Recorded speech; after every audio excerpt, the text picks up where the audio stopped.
En el año 479 a.C., dentro del palacio más poderoso del planeta, una mujer de sangre real fue arrastrada a una habitación de la que ya no saldría siendo la misma. Lo que le hicieron fue tan calculado, tan público y tan brutal, que incluso la fuente antigua que lo registró, un hombre acostumbrado a escribir sobre guerras, ejecuciones y ciudades convertidas en ceniza, lo contó como si todavía pudiera sentir el peso de la escena siglos después. Ella no era una enemiga del imperio, no era una esclava, no era una prisionera, era familia. Estaba protegida por el mismo apellido que dominaba medio mundo. Y aún así, fue destruida desde dentro del propio corazón de la dinastía. La orden no vino de un invasor, no vino de un general rebelde, ni siquiera vino, al principio, del rey. Vino de una reina que entendía el poder mejor que todos los hombres que la rodeaban. Pero si quieres entender cómo una mujer de la élite imperial terminó convertida en una advertencia viviente, primero tienes que mirar más lejos, mucho más lejos, porque esta historia no empieza en un dormitorio, ni en un banquete, ni en un pasillo del palacio. Empieza con un rey que había querido conquistar Grecia, y terminó regresando a casa con la peor clase de derrota. Una derrota que no le quitó el trono, pero sí le arrancó el aura. Y para un monarca absoluto, perder el aura era empezar a morir en vida. Antes de que esta historia termine, un juramento sagrado será usado como un arma. Una túnica tejida a mano se convertirá en una prueba imposible de negar. Un cumpleaños real se transformará en una trampa ceremonial. Y una rama entera de la familia real persa será borrada del mapa, no por una guerra extranjera, sino por deseo, orgullo y venganza palaciega. Y el hombre que puso todo esto en movimiento acabará asesinado en su propia cama, por quienes juraban protegerlo mientras dormía. Así comenzó. Si te interesa la historia oscura, la política de palacio, las intrigas de dinastía y los relatos que casi nunca aparecen en manuales escolares. Este caso es exactamente el tipo de historia que demuestra por qué el poder no siempre cae por una invasión. A veces cae por una obsesión. Y ese tipo de caída siempre es más cara, más íntima y más sangrienta. Para comprenderlo, hay que volver al año 480 a.C. Jerjes, y rey de reyes, heredero del Mayo era imperio de su tiempo, lanzó contra Grecia una operación militar colosal. No estaba entrando a una frontera menor, estaba movilizando recursos, ingeniería, tributos, flotas, aristocracia militar y prestigio dinástico a una escala que el mundo griego apenas podía imaginar. Su padre, Darío.O, había sido derrotado en Maratón. Jerjes no iba a repetir aquel insulto, iba a borrarlo. Mandó abrir un canal en el monte Athos para proteger su flota. Ordenó tender puentes sobre el Helesponto para que su ejército cruzara hacia Europa. Y cuando una tormenta destruyó la primera estructura, castigó al mar como si la naturaleza misma hubiera cometido traición. Eso no era locura gratuita, era escenografía de poder. Era un mensaje. El rey estaba por encima del hombre común, por encima del miedo, por encima, incluso, de los elementos. Y durante un tiempo, pareció cierto, las Termópilas cayeron, Atenas fue evacuada y luego incendiada. Grecia pareció quebrarse bajo el peso persa. Jerjes observaba el avance como el dueño natural del destino. Pero entonces llegó Salamina. Los griegos atrajeron a la gigantesca flota persa hacia un estrecho donde el número dejó de ser ventaja. Las naves no podían maniobrar con libertad. Las señales se confundían. Los barcos chocaban entre sí. El caos empezó a tragarse a la armada más prestigiosa del imperio. Y Jerjes lo vio todo, no desde lejos. No por rumores, no al día siguiente. Lo vio desde un trono instalado para demostrar autoridad. Y ese mismo trono terminó obligándolo a presenciar, en directo, la humillación más pública de su reinado. Cuando la batalla terminó, no solo había perdido barcos, había perdido algo mucho peor en la imagen de invencibilidad. Y lo que hizo después cambió el resto de su vida. Porque el hombre, que había cruzado hacia Grecia para conquistar el mundo conocido, decidió dar media vuelta. Y cuando un rey regresa sin gloria, el verdadero peligro no siempre lo espera afuera. A veces ya lo está esperando en casa, y lo que está a punto de ocurrir no es solo una historia de traición, es una caída lenta, íntima y absolutamente despiadada. Una que no ocurre en el campo de batalla, sino dentro de las paredes donde nadie debería temer. Si quieres descubrir cómo una familia real empezó a destruirse desde dentro, suscríbete ahora y dime en los comentarios qué crees que destruye más rápido un imperio, una derrota militar o una obsesión personal.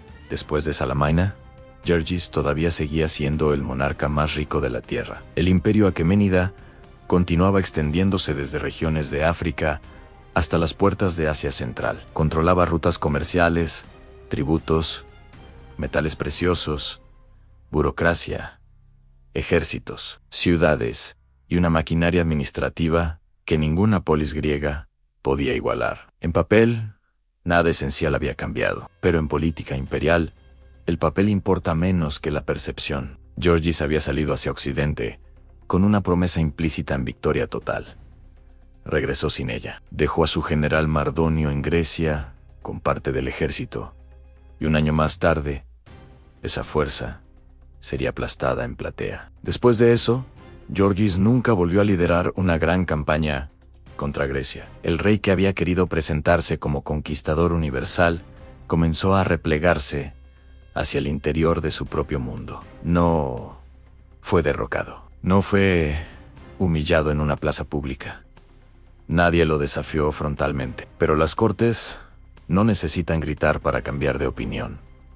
Lo hacen en silencio, en miradas más largas de lo normal, en obediencias más lentas, en cálculos privados, en la forma en que un gobernador regional empieza a sentirse un poco más autónomo, en la forma en que un noble deja de ver al rey como un sol y empieza a verlo como un hombre. Jerjes se refugió en la arquitectura, en la imagen sagrada de la monarquía, en el lujo ceremonial, en la representación del poder. Pero el escenario exterior se había reducido, y cuando el mundo deja de obedecer como antes, muchos gobernantes intentan compensarlo, dominando con más intensidad el espacio íntimo, la corte a la familia, los pasillos donde nadie puede negarles nada. Y ahí apareció el problema. Jerjes tenía un hermano llamado Masistes. No era una figura menor. Era príncipe de sangre, militar importante y gobernador de Bactria, una región estratégica, rica y lejana, fundamental para la seguridad oriental del imperio. Era exactamente el tipo de hombre, con prestigio propio, tropas propias y una posición demasiado importante como para ser tratado como un simple subordinado. Y Jerjes empezó a desear a su esposa. Según Heródoto, la mujer rechazó al rey. Lo rechazó repetidas veces. Y esa negativa importaba más de lo que parece, porque un rey podía tomar casi cualquier cosa, salvo aquello cuya captura pudiera incendiar a la propia familia imperial. Forzar a la esposa de Masistis no era solo un asunto íntimo, era una agresión política contra un hermano poderoso. Y Jerjes, que ya había aprendido el costo de exponer debilidad, no quiso abrir ese frente de manera directa. Entonces, hizo lo que hacen los hombres más peligrosos cuando no pueden ir de frente en re. Diseñó el tablero. Arregló el matrimonio de su hijo Mayo R. Darío con la hija de Masistis, una joven llamada Artainte. En una familia real acostumbrada a unir sangre con sangre, nadie habría visto el escándalo a simple vista. Parecía un movimiento dinástico normal, en consolidación en patrimonio, lealtad interna. Pero no era eso. Era proximidad, disfrazada de tradición. Al acercar a Artent al núcleo del palacio, también acercaba a su madre. Visitas, ceremonias, traslados, banquetes, encuentros familiares en de pronto. La casa de Masistis quedaba al alcance del rey, sin levantar sospechas inmediatas. Solo que el plan se deformó. Porque en vez de conseguir a la madre, Jerjes terminó obsesionándose con la hija, con Arta-inte, la esposa de su propio hijo. La hija de su hermano Onsu no eran todo a la vez. Heródoto no nos entrega la conversación. An no nos da su voz. No sabemos si ella se dio por ambición, por cálculo, por deseo, por miedo, o por una mezcla imposible de separar. Lo que sí sabemos es que empezó un vínculo secreto. Un vínculo que, si salía a la luz, no solo mancharía al rey, podía contaminar la legitimidad de la propia dinastía. Y durante un tiempo, el secreto resistió, hasta que Georgis cometió el error que convierte un deseo privado en una catástrofe pública. Le hizo una promesa a no una promesa cualquiera, un juramento real. Y en una monarquía donde la palabra del rey estaba unida al orden sagrado del imperio, un juramento podía costar más que un ejército. Porque a partir de ese instante, Georgis dejó de controlar el final de la historia. Y la mujer que iba a demostrarlo todavía no había pedido nada. En las cortes antiguas, casi todo podía negociarse. Dinero, provincias, matrimonios, favores, silencios, incluso traiciones. Pero había una cosa especialmente peligrosa cuando salía de la boca de un monarca: un juramento solemne. Porque un rey no juraba como jura un hombre común. Su palabra estaba ligada al orden político, religioso y ceremonial que sostenía el imperio. Si la rompía, no solo quedaba como mentiroso, quedaba como alguien incapaz de gobernar el mundo que decía representar. Georgis, cegado por su relación secreta con Arta-inte, hizo exactamente eso. Le prometió que le concedería lo que pidiera. Probablemente esperaba joyas, tal vez propiedades, quizá ciudades, tierras o riqueza. Pero Arta-inte pidió otra cosa. Pidió la túnica que Jerjes llevaba puesta. No era una prenda cualquiera. Según cuenta Heródoto, había sido tejida a mano por la reina Amastre, y ese detalle lo cambiaba todo. En una corte donde cada objeto tenía significado político, aquella túnica no era tela, era mensaje, era legitimidad visible, era una señal de intimidad oficial entre rey y reina. Si otra mujer la vestía, el gesto se convertía en una confesión ambulante. Jerjes lo entendió al instante, intentó retroceder, intentó comprar la petición con regalos mejores, intentó sustituirla con riquezas reales, pero ya era tarde. Ofreció obsequios costosos, ofreció patrimonio, ofreció privilegios y, según el relato, hasta ofreció recursos que habrían hecho temblar de envidia a media aristocracia. Arta-inte no quiso nada de eso. Quiso la túnica. Solo la túnica. Ahí está uno de los momentos más fríos de toda la historia. Porque esa petición puede leerse de dos maneras. Y ambas son peligrosas. O era una joven imprudente que no calculó el incendio que estaba provocando. O entendía perfectamente que, mientras el romance siguiera siendo un secreto, ella era desechable. Pero en el momento en que el símbolo de la reina apareciera sobre su cuerpo, dejaría de ser un rumor y se volvería un hecho político. Jerjes cedió no porque quisiera, no porque le conviniera, sino porque ya había jurado. Y cuando la túnica cambió de manos, también cambió el destino de todos los implicados. Amastras la vio.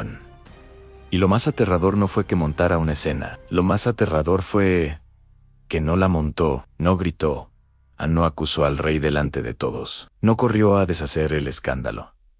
Esperó, porque Amestris no era solo la esposa de Jerjes, era una reina con linaje, conexiones y una comprensión brutal del equilibrio interno de la corte. Sabía que una reina no podía permitirse ser humillada en público sin responder. Si lo hacía, otras mujeres, otros nobles y otras facciones entenderían que su autoridad había sido perforada. Y en una monarquía de alto lujo, alta competencia y alta vigilancia, eso era mortal. Pero aquí vino la jugada más inquietante de todas. Amestris No decidió golpear a Artainte.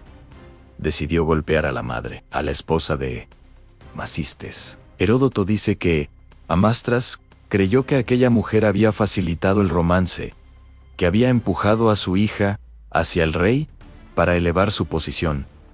Puede que lo creyera de verdad, puede que solo necesitara una excusa perfecta. En política cortesana, la diferencia rara vez importa. Lo importante es que eligió a la víctima más útil. Y después, hizo algo todavía más inteligente. No actuó en caliente. Esperó al cumpleaños del rey, porque una vez al año, durante esa celebración, existía una costumbre imperial en el rey. Debía conceder la petición que se le hiciera en el banquete. Negarse delante de la corte habría sido una fractura pública del ritual monárquico en Amastris. Lo sabía. Cuando llegó el día, no pidió joyas, no pidió honores, no pidió tierras. Pidió a la esposa de Macistes y con una sola frase, pronunciada delante de la élite del imperio, colocó al hombre más poderoso del mundo en una jaula ceremonial de la que no podía salir sin destruirse a sí mismo. Lo peor es que Georgis entendió exactamente lo que esa petición significaba y aún así, no encontró la forma de detenerla. En ese banquete de cumpleaños, rodeado por nobles, comandantes, dignatarios y miembros de la familia real, Georgis enfrentó una verdad que ningún emperador admite con facilidad. Había cosas que ni siquiera él podía deshacer. Su propio deseo lo había llevado hasta allí. Su propio juramento había activado la cadena. Y ahora, una costumbre palaciega, visible para toda la corte, lo obligaba a decidir entre la autoridad simbólica de la corona y la vida de una mujer inocente. Intentó resistirse primero en privado, después, con rodeos, luego con desesperación. Trató de convencer a Amastras para que pidiera otra cosa. Cualquier otra cosa. Pero la reina no buscaba compensación. Buscaba castigo.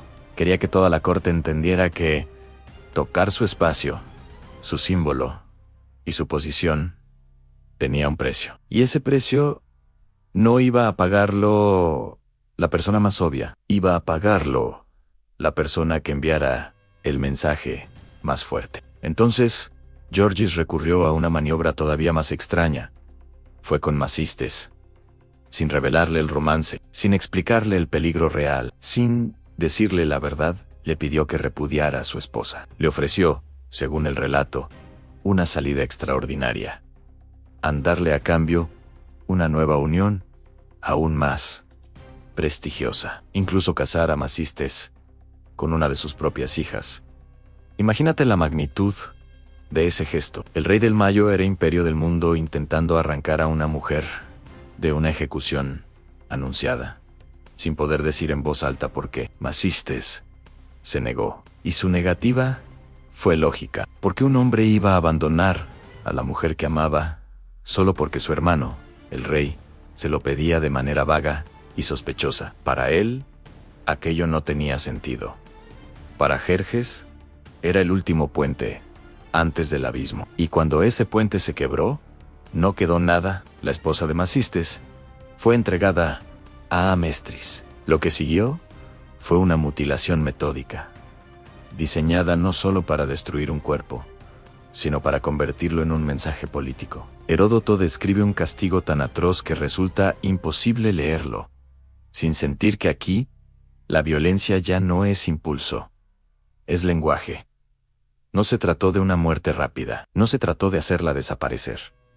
La destruyeron y la devolvieron viva. Ese detalle importa, porque un cadáver se esconde, una desaparición se niega, pero una mujer devuelta en ese estado convierte los rumores en certeza. Los pasillos del palacio la vieron regresar, los sirvientes la vieron, los guardias la vieron, a la familia la vio. La aristocracia entendió el mensaje sin necesidad de una sola proclamación oficial. La reina seguía siendo intocable, y cualquiera que la expusiera, culpable o no, podía ser deshecho pieza por pieza. La tragedia es que, según la propia lógica del relato, aquella mujer ni siquiera había sido quien sostuvo la relación con Georgis.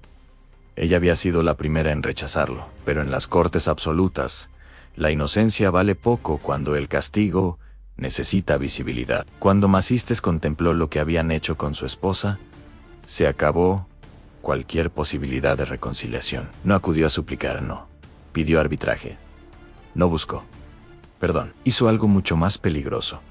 Huyó hacia Bactria con sus hijos, decidido a levantar la provincia contra el rey. Y ahí el escándalo privado dejó de ser un asunto doméstico, porque ahora un príncipe de sangre, con mando militar, con legitimidad familiar y con un motivo perfecto para la venganza, iba camino de una región donde todavía podía reunir tropas. Si Macistes llegaba a Bactria, el problema ya no sería una aventura secreta, sería guerra civil. Y Georgis, el hombre que había provocado todo, tomó entonces la decisión más fría de toda la historia. No mandó mediadores, no ofreció justicia, no intentó reparar el daño jinetes, y la orden era clara en que Macistes y sus hijos no llegaran vivos. Macistes no alcanzó Bactria. Antes de que pudiera convertir su dolor en rebelión, fue interceptado junto con sus hijos y eliminado en el camino. No murieron en una batalla gloriosa, no cayeron liderando una insurrección abierta. Fueron cazados antes de que el conflicto pudiera tomar forma. Con ellos desapareció una rama entera de la familia real aqueménida, borrada no por un enemigo extranjero, sino por una secuencia de decisiones nacidas del deseo de un solo hombre. Y ahí está el núcleo verdadero de esta historia. No empezó con una guerra, no empezó con una invasión, no empezó con una conspiración militar.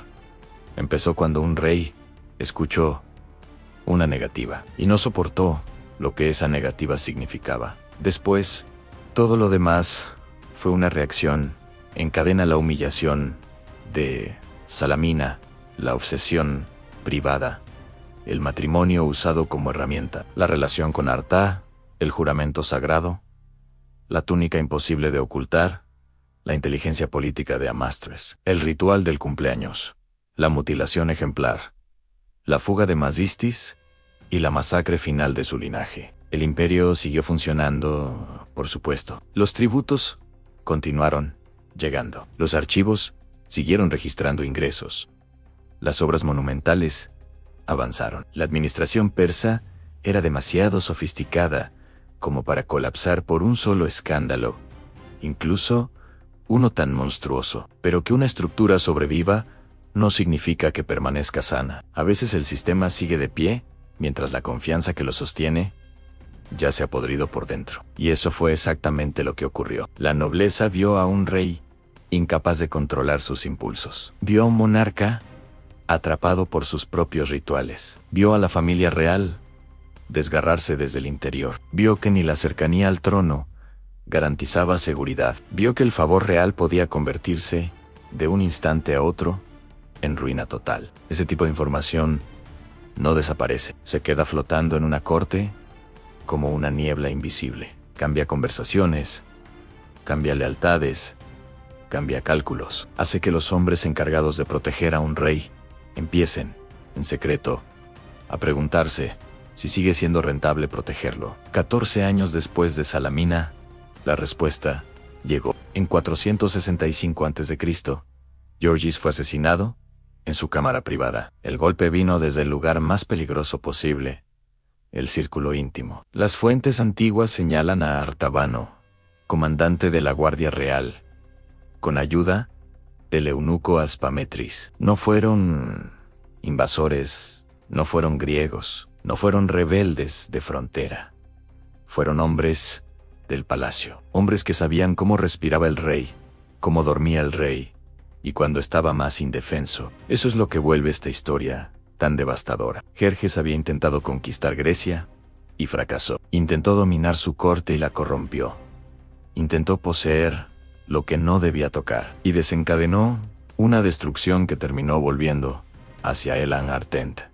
Desaparece del registro. La esposa de Macistis fue reducida a una advertencia. Macistes y sus hijos fueron exterminados, y Georgis, rey de reyes, terminó muerto por las mismas manos en las que había depositado su seguridad. Así es como cae, de verdad, un hombre poderoso. No siempre por la espada del enemigo. A veces, por la arquitectura secreta de sus propios actos. Y eso es lo que hace este episodio tan oscuro, que no habla solo de Persia. Habla de todos los sistemas donde el poder absoluto convierte el deseo en ley, hasta que esa ley regresa, se sienta junto a la cama del rey y le corta la última noche de su vida. Y si después de escuchar esto, sientes que el poder no solo destruye imperios, sino también a quienes los sostienen, entonces este canal es para ti. Aquí no contamos historias cómodas.